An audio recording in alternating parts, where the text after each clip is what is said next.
የዘመን መቁጠሪያው 1869 ዓመተ ምህረት ይላል። አገሪቱ ደግሞ በዳግማዊ አጼ ምኒልክ አገዛዝ ስር ትገኛለች።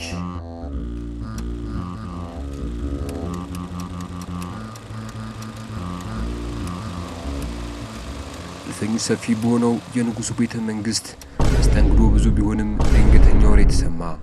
በአዲስ አበባ በአሁኑ አጠራር ድል ገበያ ወይንም ላፍቶ ሞል ተብሎ በሚጠራው አካባቢ ከመሬት የሚንቦገቦግ እሳት ታየ በመባሉ በቤተ መንግስት እንግዳ ነገር ሆነ።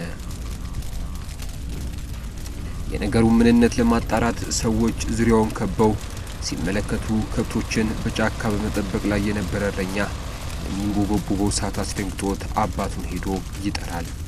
አባቱም ነገሩን በትንሹ በመገንዘባቸው ካህናትን ይዘው መጥተው ሲያዩ የወደቀው ነገር ጽላት ሆኖ ተገኘ። ሴትና እንዴት እንደመጣ ግን የሚያውቅ አልነበረም። ጽላቱ ከተገኘበት ተነስቶ 4 ኪሎ በሚገኘው በታካ ነገስት ስዕል ቤት ኪዳነ ምህረት ኋላም ለረጅም ጊዜ ደግሞ በመንበረ መንግስት ግቢ ቅዱስ ገብርኤል ገዳም ተቀመጠ። ነገር ግን ሁለት የገብርኤል የቃል ኪዳን ታቦት በአንድ ጋር መቀመጥ የለበትም በመባሉ ወደ ሌላ ደብር ጽላቱ ቢዘዋወር ይሻላል በማለት ወደ ቅዱስ ቂርቆስ ቤተክርስቲያን ተወሰደ። የዚህ ታሪክ ባለቤት የሆነው በአዲስ አበባ በስሙ ሰፈር የተሰየመለት ቤተክርስቲያን ነው፣ ብስራተ ገብርኤል።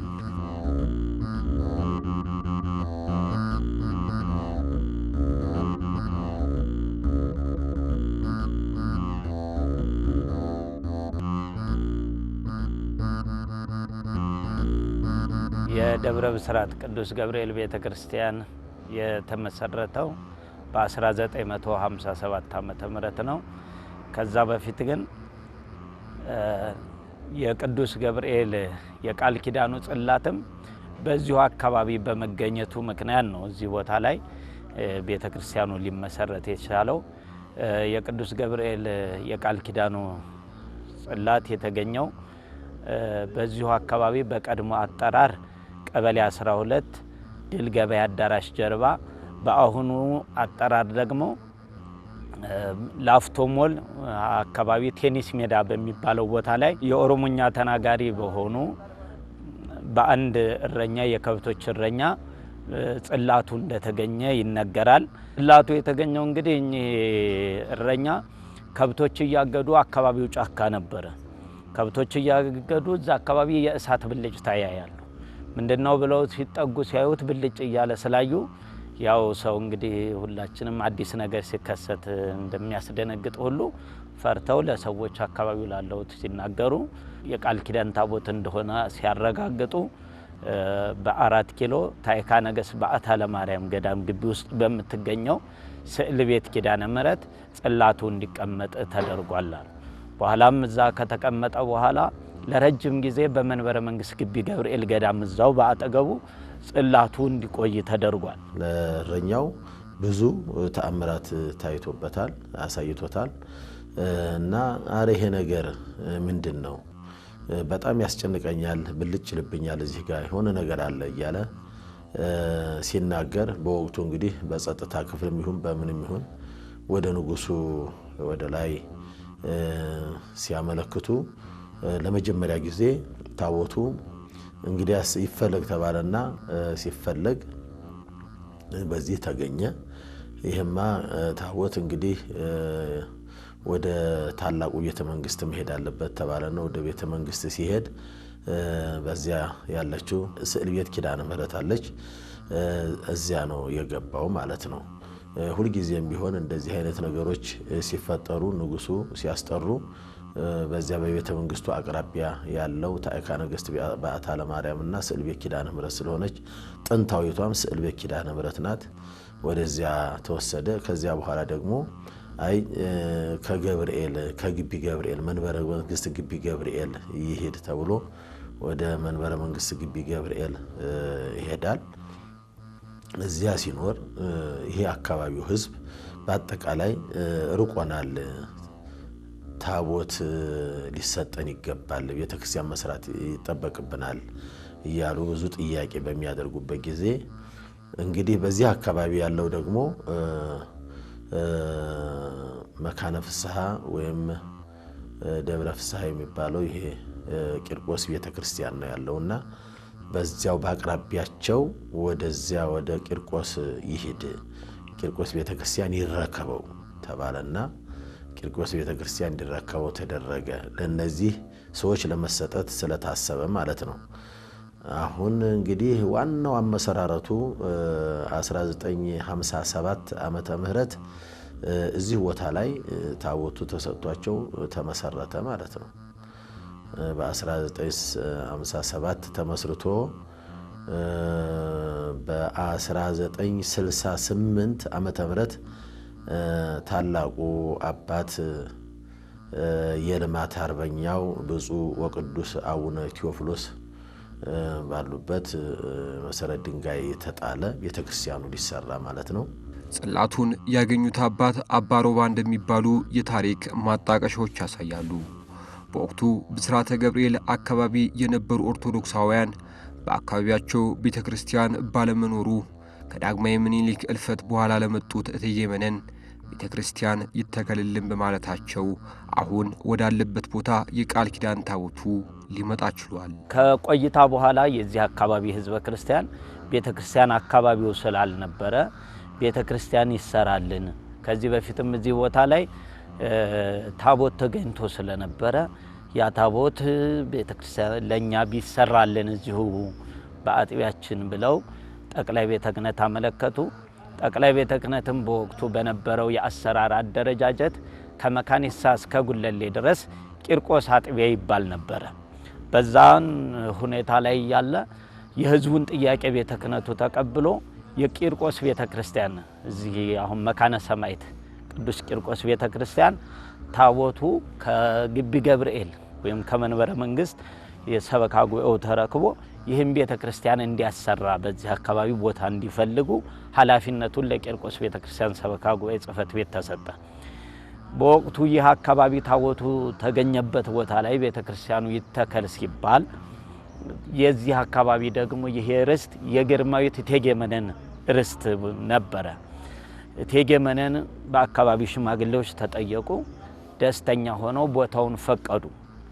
ነገር ግን የቦታው ርክክብ ሳይፈጸም እቴጌ መነን አረፍተ ዘመን ዘገታቸውና በ1954 ዓመተ ምህረት የካቲት 8 እንዳረፉ ይነገራል። እቴጌ መነን ካረፉ በኋላ የዚህ ቤተክርስቲያን ጉዳይ ተጓተተ።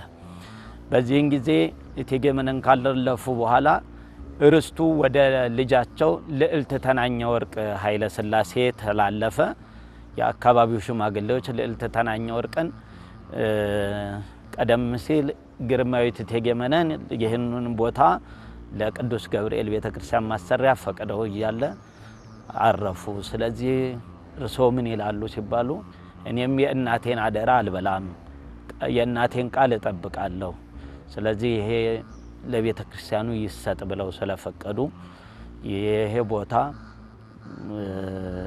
የቦታ ርክክብ ከተደረገ በኋላ በቂርቆስ ቤተክርስቲያን ሰበካ ጉባኤ አማካኝነት እና በአካባቢው ምእመናን ተባባሪነት መቃኞ ቤተክርስቲያን በ1957 ዓመተ ምህረት ተሰርቶ የቃል ኪዳኑ ጽላት ከቂርቆስ ቤተክርስቲያን ወደዚህ ቦታ መጥቶ የመጀመሪያውን ቅዳሴ ቤቱን ታኅሳስ 22 ቀን 1957 ዓመተ ምህረት ቅዳሴ ቤቱ ተከብሯል ማለት ነው። በብፁዕ ቅዱስ አቡነ ቴዎፍሎስ ተመስርቶ ከዚያን ጊዜ ጀምሮ የኢትዮጵያ ፕሬዝዳንት የነበሩት አቶ ግርማ ወልደ ጊዮርጊስ የህንጻ ኮሚቴው ዋና ሆነው ቤተክርስቲያኑ እንዲሰራ ከ1968 እስከ 1973 ድረስ ነው የፈጀው ይሄ ያለው ቤተክርስቲያን ማለት ነው የተሰራው። ይህን ቤተክርስቲያን ሰርተው ቅዳሴ ቤቱ 1973 ታኅሳስ 22 ቀን ቅዳሴ ቤቱ ተከበረ ማለት ነው። እና ግን ያን ጊዜ 1957 እንደተመሰረተ ያረኛ እዚህ ቦታ ላይ ቤተክርስቲያኑ መመስረቱንና ታቦቱ መግባቱን ሲያውቅ ያረኛ መጥቶ ሁለት ጭነት መገበሪያ ይዞ መጥቶ ያ ያየሁት ያገኘሁት ለታሪክ በቃልኝ ብሎ መጥቶ ግኝቱን ሁሉ በአጠቃላይ ተናግሯል ያ ሰውዬ ማለት ነው። አባ ሮባ በ1958 ዓመተ ምህረት በአመታዊ የቅዱስ ገብርኤል ክብረ በዓል ላይ ተገኝተው በኦሮምኛ ቋንቋ ምስክርነት እንደሰጡ ለመገበሪያም ይሆን ዘንድ ሁለት ጭነት ስንዴ በአህያ ይዘው መምጣታቸውን ከ1990 እስከ 1995 ዓመተ ምህረት ድረስ በቤተ ክርስቲያኑ የተጻፉት የታሪክ ጥራዞች ያሳያሉ።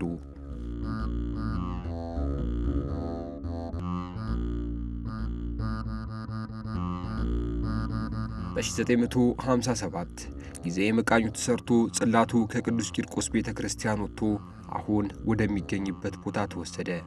ከ11 ዓመታት በኋላ የኢትዮጵያ ኦርቶዶክስ ተዋሕዶ ቤተ ክርስቲያን አራተኛው ፓትርያርክ በቀደመ መጠሪያቸው አባ ዘሊባኖስ ኋላም ብፁዕ ወቅዱስ አቡነ መርቆሬዎስ ፓትርያርክ ዘኢትዮጵያ በ1968 ዓመተ ምህረት የወቅቱ የደብሩ አስተዳዳሪ በነበሩበት ወቅት አሁን ያለውን ቤተ ክርስቲያን እንዲሰራ ደጃዝማች ያረጋል ረታን የበላይ ጠባቂ፣ መቶ አለቃ ፕሬዝዳንት ግርማ ወልደ ጊዮርጊስን ሊቀመንበር፣ ኮሎኔል ክቤ ወልደ ማርያምን ደግሞ ስራ አስኪያጅ በማድረግ በ100,185 ብር መነሻ ካፒታል ስራው ተጀምሮ ሕንጻ ቤተ ክርስቲያኑ ሙሉ በሙሉ በ1973 ዓመተ ምህረት ተጠናቆ ግንቦት 16 ወደ አዲሱ ቤተ መቅደስ እንዲገባ አድርገዋል።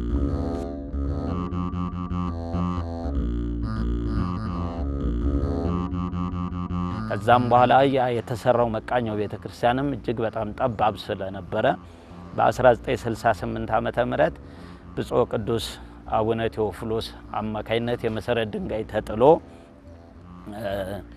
ይህ ያለው ቤተ ክርስቲያን በግንባታ ኮሚቴ ከነበሩት ውስጥ የኢፌድሪ ጠቅላይ ፕሬዝዳንት የነበሩት ግርማ ወልደ ጊዮርጊስም የዚህ ህንጻ ቤተ ክርስቲያን አሰሪ ኮሚቴ እንደነበሩ የታሪክ ማህደር ያስረዳል። ይህም ህንጻ ቤተ ክርስቲያን 500 ካሬ ላይ ያረፈ ነው። ህንጻ ቤተ ክርስቲያኑ ከ1968 ዓመተ ምህረት ጀምሮ መሰራት ተጀምሮ 1973 ዓመተ ምህረት የካቲት 16 ቀን ቅዳሴ ቤቱ ተቀብሯል ማለት ነው። ይህ በአሁኑ ሰዓት ያለው ህንጻ ቤተ ክርስቲያን ለምእመናን በወቅቱ አሁን በነበረው ጊዜ በቂ ሊሆን ይችላል። በአሁኑ ሰዓት ግን በቂ ባለመሆኑ ያሁኑም የአጥቢያው ምእመናን ካህናትም ሰፋ ተደርጎ እንዲሰራ ጥያቄ ያቀረቡ ይገኛሉ ማለት ነው። የደብረ ብስራት ቅዱስ ገብርኤል ቤተ ክርስቲያን የድርብ ታሪክ ባለቤት ነው። በቀደሙ ዘመናት ይህንን ደብር በአስተዳዳሪነት ያገለገሉ 3 አባቶች ለጵጵስና ማዕረግ፣ አንድ አባት ደግሞ ለፕትርክና ማዕረግ እንዲበቁ ያደረገ ነው። ለቅድስት ቤተ ክርስቲያን ታላላቅ ስራዎችን ያከናወኑ አባቶችን ያፈራ ቅዱስ ስፍራ።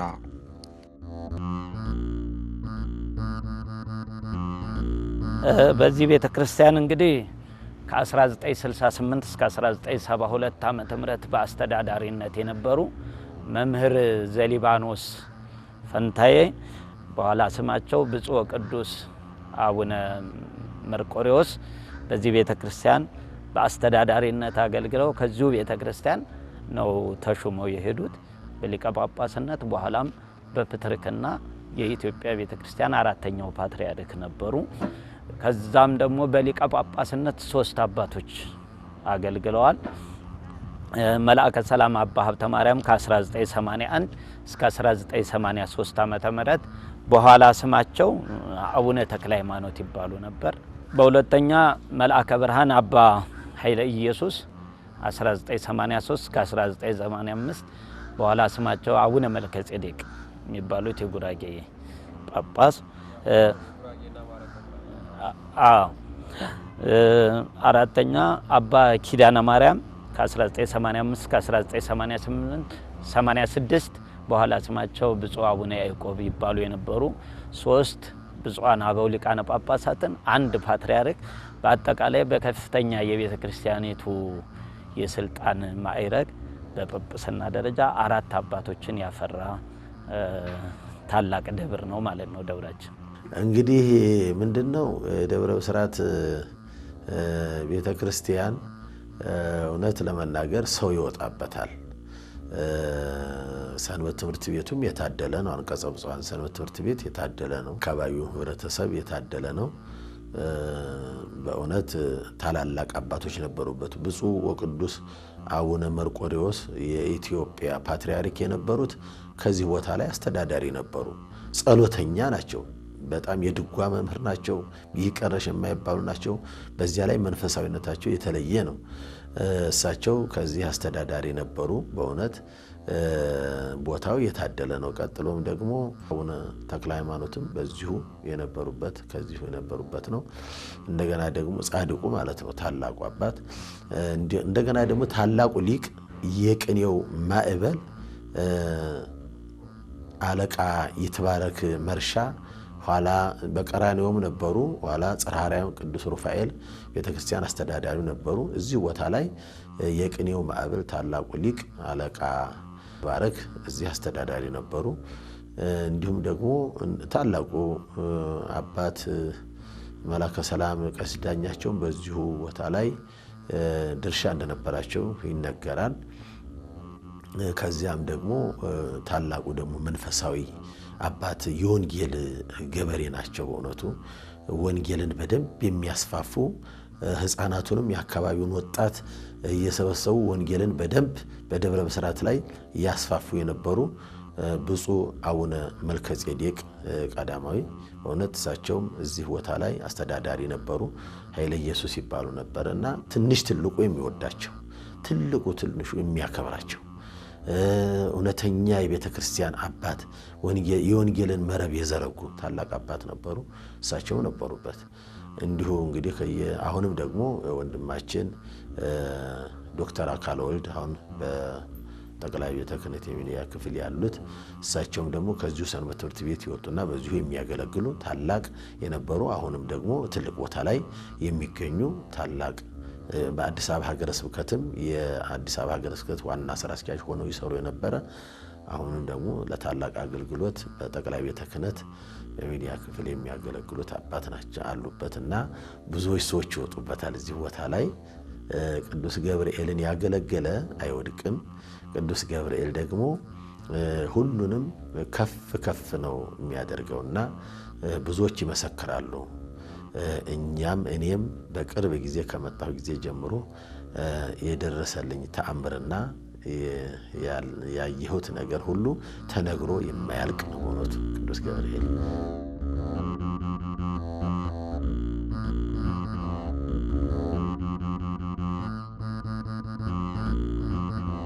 በቀደሙ ዘመናት የነበሩ የቤተ ክርስቲያን መገልገያዎችን ክብራቸውን በጠበቀ መልኩ ይዞ ይገኛል ብስራተ ገብርኤል። ታሪካዊ ሁነቶችን በተገቢው መንገድ ሰንዶ መያዝ ጥቅሙ የቀደመች ቤተ ክርስቲያን ምን ትመስላለች የሚለውን ብቻ ሳይሆን የሚያሳየው የሀገር ስሪት ከየት ወዴት ነበር የሚለውን የሚያስቃኝ የታሪክ ማህደር ጭምርም ነው።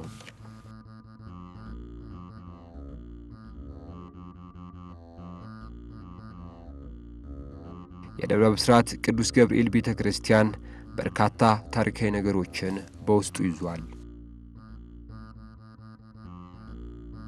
አሁን የምንገኘው በደብረ ብስራት ቅዱስ ገብርኤል ቤተክርስቲያን ዕቃ ቤት ውስጥ ነው።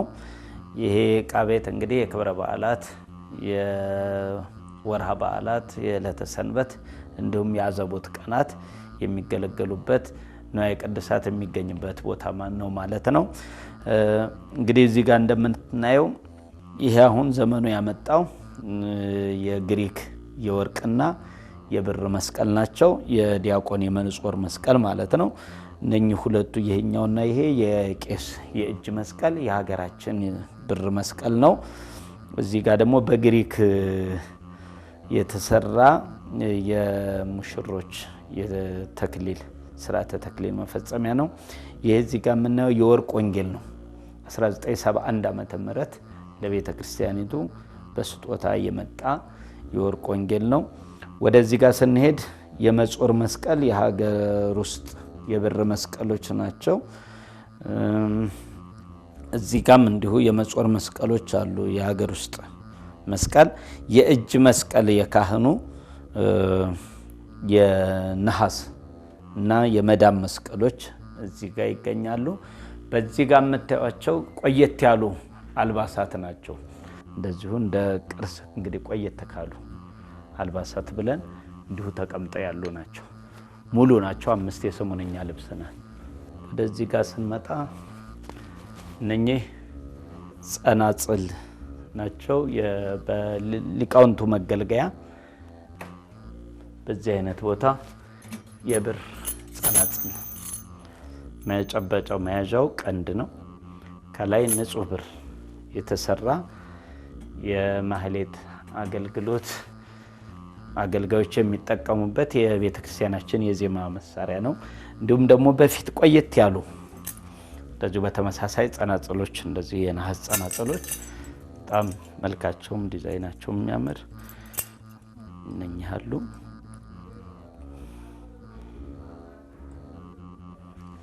ወደዚህ ጋር ደግሞ እንደዚሁ የማህሌት አገልግሎት መጠቀሚያ የሆኑ እነኚህ የብር መቋሚያ ናቸው።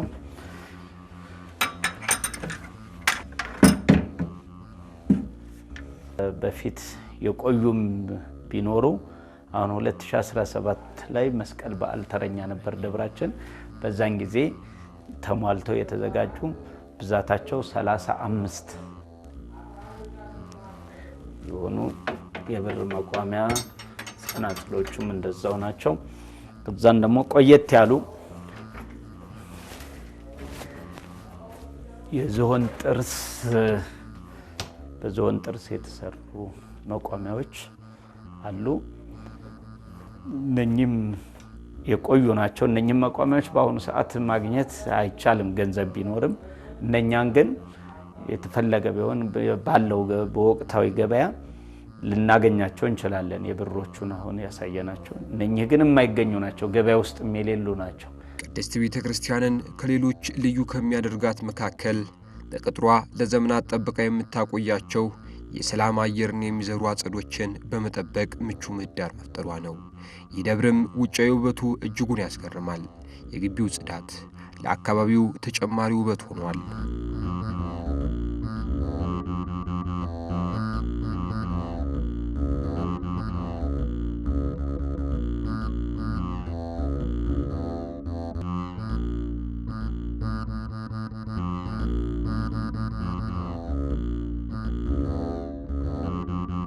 በደብረ ብስራት ቅዱስ ገብርኤል ቤተክርስቲያን እየተከናወኑ ያሉ የልማት ስራዎች ቅድስት ቤተክርስቲያን ዘመኑን ለመዋጀት በምታደርገው ጥረት ውስጥ አሻራን የሚያኖሩ ናቸው። የቤተክርስቲያን ታላቅነት ከዘመኑ ጋር አዋህዶ የሚያስቀጥል የልማት አሻራ በደብረ ብስራት የሚገኝ አዲስ አብዮት ነው። እዚህ እንግዲህ ደብረ ብስራት ቅዱስ ገብርኤል ለብዙ ዓመታት የመስቀል አደባባይ ተረኝነት ደርሶት አያውቅም ነበረ። በአምናው ክፍል በ2017 የኛ ተራ ነበረ። በዚያን ጊዜ ተራችንን በሚገባ አከናውነን በዓሉን አክብረን እንደጨረስን በማግስቱ መስከረም 18 ቀን ማለት ነው የኮሪደር ሁኔታ መጣና ከመንግስት አካላት መጥተው አነጋገሩን። ይሄ ኮሪደሩ አካባቢው በደንብ መሰራት አለበት፣ ድቅስቅሱ በስቷል፣ ይሄ አጓጉል ነገር ነው ያለውና ቤተክርስቲያን ደግሞ ጽድት ያለች መሆን አለባት፣ በጥሩ ሁኔታ መገንባት አለበት፣ በዚህ በዙሪያው ያለው ነገር ሁሉ መስተካከል አለበት፣ ኮሪደሩን ተመርኩዛችሁ መስራት አለባችሁ የሚባል መልእክት ሲመጣ እኛ በሚገባ ነው የተቀበልነው። ለምን? አንደኛ ብዙዎች ሰዎች ጥያቄ ያቀርቡ ነበረ። ቤተክርስቲያኑ አይታይም፣ በሱቅ ተከቧል፣ ሱቁም ደግሞ ደረጃውን የጠበቀ አይደለም እየተባለ ይነገር የነበረውን በመጀመሪያ ጊዜ ግቢውን አጽድተን ስለነበረ ሰበካ ጉባኤ ከተመረጠ በኋላ እድለኛ ነው ማለት በዚህ በአሁኑ ሰዓት ታላቅ ሰው ኢንጂነር አያሌው መሸሻ አባቶች ደግሞ በሰራው ስራ አይተው ስም የሰጡት መጋቤ ሰናያት ኢንጂነር አያሌው መሸሻ የሚባለው ሰው ከዚሁ አካባቢ ብዙ ጊዜ ወደ ቤተክርስቲያን ወደ ሌላ ቤተክርስቲያን ነው የሚሰራው የነበረ እዚህ ተመልክቶት የማያውቅም ነበር መጥቶ ሲያየው ሁሉ ነገር የተበለሻሸ መሆኑ ሲያይ ከ9 ሚሊዮን ብር በላይ አውጥቶ ግቢውን መልክዓ ምድሩን አስተካከለ ጽድት አደረገና አስፋልቱን ሁሉ አስተካክሎ ሁሉ ነገር ልማቱን ካሳመረው በኋላ ደሞ ይሄ ኮሪደር ሁኔታ ሲመጣ አይ መቀጠል አለብን ያለው በእውነት እና ሰበካ ጉባኤውም ሁሉም ቀናዎች ናቸው እሱ ግን በገንዘቡ እውነት ያለውን ገንዘቡን ያፈሰሰ ኮሪደር ልማቱ ይቀጥል ተባለ ኮሪደር ልማቱን ስንቀጥል አንድ ቁጥር እኛ ነን የጀመርነው የነበሩትን የሱቅ ተከራዮች እንዲሁ ደግሞ ልጆቻቸውን እንዳይበትኑ በችግር ላይ እንዳይወድቁ እናስቀጥላቸዋለን አንተዋቸውም ብለን ቃል በመግባት ግን የሚገነባበትን ገንዘብ እነሱ እንዲያወጡ ተደርጎ ያው ይሄን የመሰለ ደረጃውን የጠበቀ ሱቅ ነው የተሰራው ማቴሪያሉ በውድ ነው የተገዛው በጥሩ ሁኔታ በአሉሚኒየም በተለያየ ሁኔታ ነው ከስር አመሰራረቱ ጀምሮ በጥሩ ሁኔታ በጥንቃቄ ነው ያው በባለሙያ ስለሚመራ ኢንጂነር አያሌው መሸሻ ስለሚመራው ያው በዚህ ሁኔታ የተሰራ ነው አካባቢው ሁሉ እንደውም አጥሩ ሁሉ ሞዴል መሆን አለበት በሚል ቤተክርስቲያን የሚሸት ማለት ነው የወንጌሏ ነው የቤተክርስቲያን ዋናው ትጥቋ ወንጌል ስለሆነ ነዋ ወንጌል መንግስተ ሰማያት የሚለው በአጥሩ ላይ እንዲሆን እንዲሁ ደግሞ ሐጹሪ አውዳ ወጽጌረዳ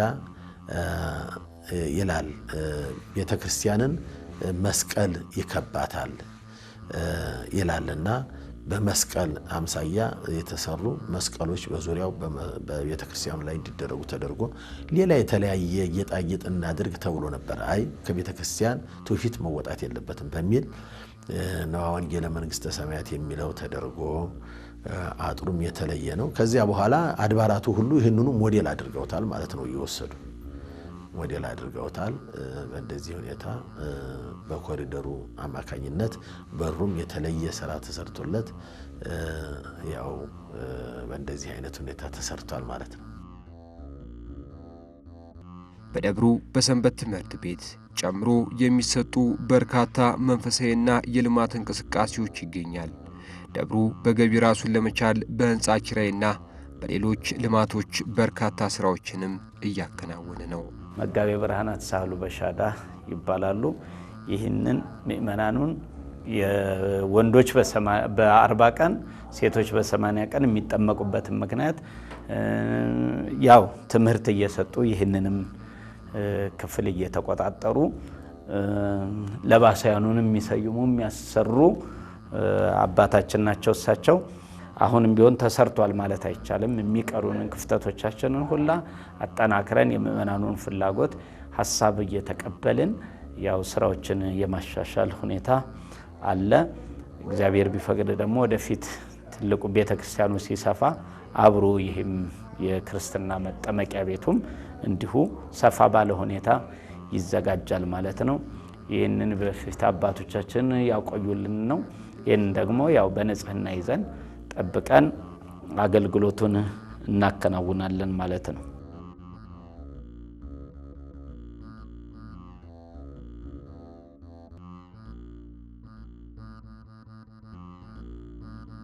ይህ የምታዩት ቦታ በዕለተ ሰንበት በወራ በዓላት እንዲሁም ዘወትር ምእመናን ለጸሎትና ለተለያየ አገልግሎት ወደ ቤተክርስቲያን ሲመጡ መኪናቸውን አቁመው ወደ መንፈሳዊ አገልግሎት የሚገቡበት ቦታ ነው በአጠቃላይ ይህ ወደ 4000 ካሬ ይጠጋል የመኪና ማቆሚያ ቦታ ነው ወደፊት ደግሞ በዚሁ ላይ ሰበካ ጉባኤው የያዘው እቅድ ወደ መሬት ወደ ውስጥ 3 ወርዶ መኪና ማቆሚያ አድርጎ ወደ ላይም በዚህ ላይ አድርጎ ወደ ላይ አንድ ወጥቶ ደግሞ እንደ ሰገነት እንዲሆን ማስቀደሻ ቦታ ለማድረግ በእቅድ ላይ ይገኛል በአሁኑ ሰዓት ያው የመኪና ማቆሚያ አገልግሎት ሆኖ ይገኛል በወዳ ደግሞ በጀርባ የምታዩት ቤተክርስቲያኒቱ የሚጠቀምባቸው የንግድ ሱቆች ናቸው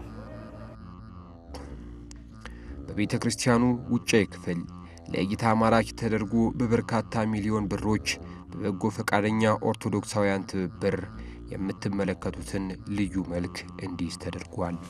የዚህ የኮሪደር ልማት ምክንያት ሲመጣ እዚህ መንገዶች የማስፋት ስራ ሲደረግ እኛ የገባብን መሬትም የተወሰደብን የለም፣ ያው በነበረም ቦታ ላይ ነው። ያ ምን አምጥቶልናል?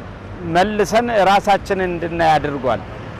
አካባቢውን በሚመጥን ሁኔታ ቤተክርስቲያን በሚመስል ሁኔታ ሱቆቹን ለብቻቸው ቦታ እንድናዘጋጅላቸው ተደርጎ በቤተክርስቲያኑ እይታ ፍለፊት ግን ኦፕን የሆነ ግልጽ የሆነ አጥር ከውጭም ምእመናን ተሳልሞ የሚሄድበት በክብረ በዓላት ጊዜ በውጭም ሆነው እይታቸውን ታቦት ሲወጣ ማየት እንዲችሉ ወደ ላይ 60 ሜትር ከቤተክርስቲያኑን በሚያሳይ ሁኔታ ከምንም አይነት የሚከልል ሱቅም ይሁን ሌላም ነገር እንዳይከልል ተደርጎ የተሰራ ስራ ነው ማለት ነው። በዚህም ሁኔታ ሰበካ ጉባኤው እጅግ በጣም ሊመሰገን ይገባል ማለት ነው።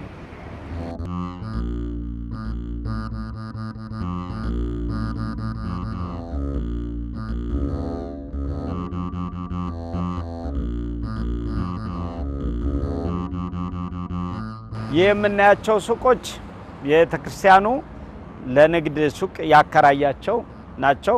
በፊት በዚህ በልማቱ ምክንያት ሲነሱ ፍለፊት ያነበረውን ትተን እነሱን ማንንም ሳይፈናቀሉ ራሳቸውን ወደዚሁ ያመጣንበት ሁኔታ ነው። ሌላ አዲስ ተከራይ ሳናመጣ ነባሮቹን ተከራዮች በዚህ አይነት መልኩ ቤተክርስቲያኑ አዘጋጅቶ ያው ቤተሰባቸውን ኑሯቸውን ያው የስጋዊ ህይወታቸውን የሚመሩበት ቦታ ለንግድ ቦታ የተዘጋጀ ነው። ይህንንም ወዲያው በዛው በልማቱ ምክንያት ተፈቅዶልን ያለምንም እንከን በአጭር ጊዜ ውስጥ ሰርተን ያስረከብንበት ሁኔታ ነው። ይህ ደግሞ ከአጥሩ መጨረሻ ላይ የሚገኘው የደብራችን አንቀጸ ብፁዓን ሰንበት ትምህርት ቤት ንዋየ ቅድሳት መሸጫ ሱቅ ነው። ቤተክርስቲያናችን ይህንን አጥሩን ሲሰራ የንግድ ሱቆቹን ሲያዘጋጅ የነሱን ስራ የምንሰራበት የበጀት እጥረት ገጠመን። በመጨረሻም የደብራችን የሰበካ ጉባኤ አባላት የምእመናን ተወካዮች ለሃይማኖታቸው ቀናይ ለቤተክርስቲያናቸው ስራ በቃ ተቆርቋሪ ለእምነታቸው ስለነበሩ የደብራችን ሰበካ ጉባኤ ምክትል ሊቀመንበር ኢንጂነር አያሌው መሸሻ በግል ወጫቸው ይህን የሰንበት ትምህርት ቤቱን ሱቅ ሰርተው አስረክበውልናል እና አገልግሎቱን በተሟላ ሁኔታ ሰንበት ትምህርት ቤቱም ደስተኛ ሆኖ አገልግሎቱን እንዲያገለግል አግዞናል ማለት ነው። በደብሩ የሚሰሩት ልማቶች በአገር እድገትና ልማት ቀዳሚ የሆነችው ቤተክርስቲያን በዚህ መልኩ መገለጧ በቀደመ ታሪኳ የምትታወስ የመጪው ትውልድ የዘመን መሻገሪያ መርከብ መሆኗን የሚያረጋግጡ ናቸው።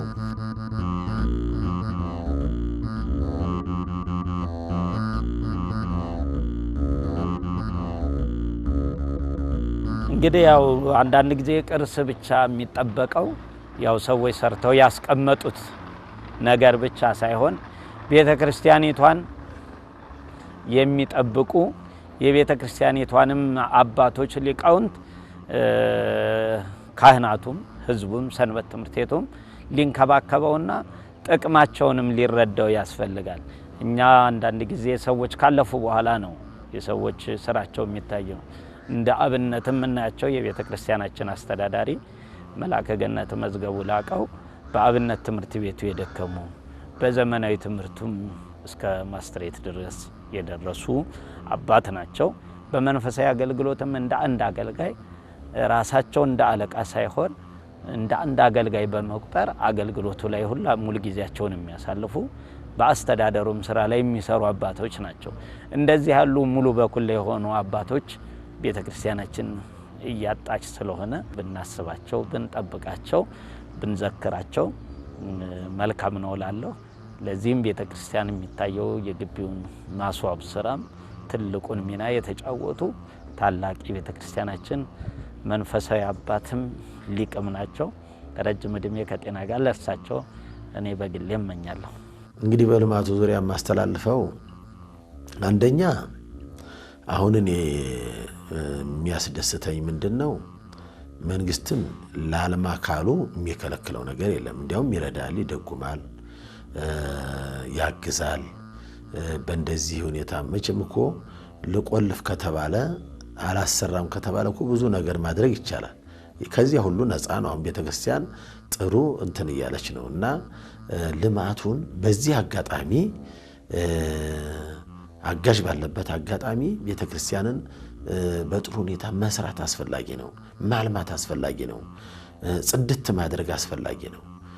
እንደዚህ የሆነ ነው እንደሆነ እግዚአብሔርም ይደሰታል። ንጹህ ባህሪ ነው እግዚአብሔር። ንጹህ ነገር ይወዳል እግዚአብሔር።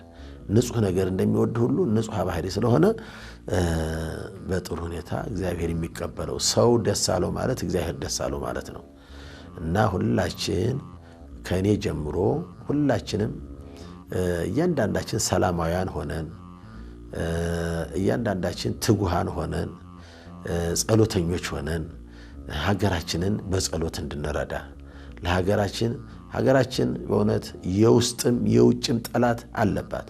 ቤተክርስቲያናችን የውጭም የውስጥም ጠላት አለባት። በአንድ ሆነው የውጭ ጠላትንም ሆነ በተለይም ሰይጣን የሚያነሳሳውን ነገር ሁሉ መግታት የሚቻለው በአንድነትና በጸሎት ስለሆነ በጸሎት ማገዝ በጸሎት ማመስገን አስፈላጊ ነው። እግዚአብሔርን ለምኑ ሀገራችን ሰላም እንዲያደርግልን እግዚአብሔር እንዲረዳን። እኛ ሰላማውያን ከሆንን ሰላማውያን ይወዳል እግዚአብሔር። እግዚአብሔር ራሱ ሰላማዊ እሲሁ ይለዋል። እግዚአብሔር አምላካችን ኢየሱስ ክርስቶስ ሰላማዊ ነው።